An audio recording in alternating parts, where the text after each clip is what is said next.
Blue collar guns and gear. Revolvers. Are they still a good option in today's modern tactical world? Absolutely.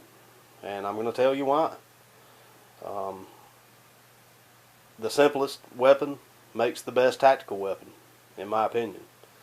And in a high stress situation, when your life is on the line and you may not have any time to think, a revolver is the simplest thing you could possibly get your hands on. And there's no thinking to it. Just pull the trigger, point and shoot. As far as reliability, it doesn't really beat. You can't really beat a revolver as far as reliability. They're incredible. I mean, they're just so simple. They can malfunction just like anything else.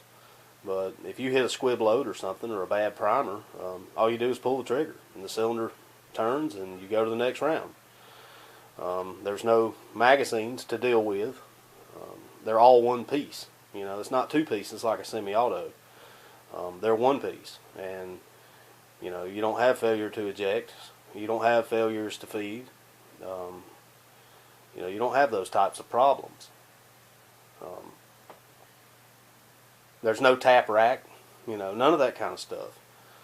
And you don't have to have magazines on you to reload.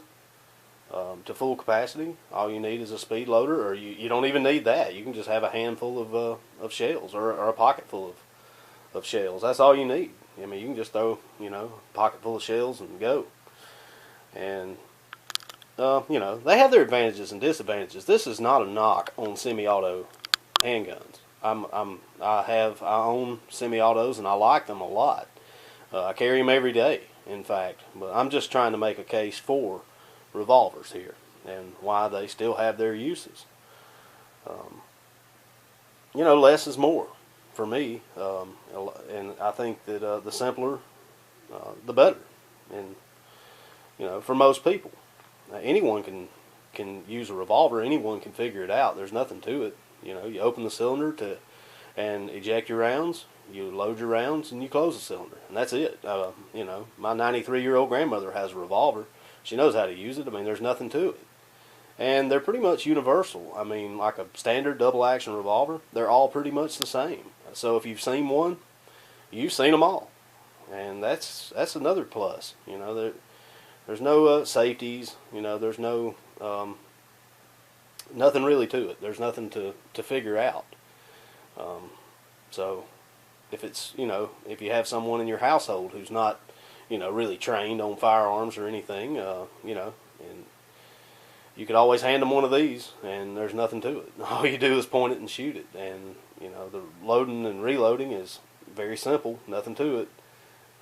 It is slower than a semi-auto as far as loading and reloading, but there's nothing to it as far as learning how to do it. So. They're known for inherent accuracy. I think the reason why is because you can get such a high grip behind the bore axis of the, usually you can get a higher grip on a revolver than on a semi-auto, and I don't know, but I think that's one of the big reasons why they're so accurate. At least they are for me. I shoot revolvers really well, so. Maybe that's the reason why. I don't know. Maybe it's because I've always had revolvers. That's what I started out with. But anyway, the bottom line for me is the best tactical weapon is going to be the simplest weapon. And it doesn't get any more simple than a revolver. So, for anyone out there wondering if they're good, if they're still in today's world, if they're still practical, and if you're on the fence about whether or not you should get a revolver, I say definitely go for it. You can also shoot them out of your pocket. If you're in a hand-to-hand situation and you have the barrel pressed up against the attacker, it's going to fire. It does have its advantages, and it has less capacity, obviously, than a double-stack semi-auto. But a lot of your single-stack semi-autos, they don't really have an advantage other than maybe one round. And one round is an advantage. I'm not saying that. One extra round is always better. But they do make 7 and 8 shot revolvers as well. But anyway, I'm just trying to make a case for the revolver that it is still a very, very practical weapon. So if you're on the fence about them, don't be. Feel good with them and feel safe with them. And I appreciate you watching. Y'all come see us.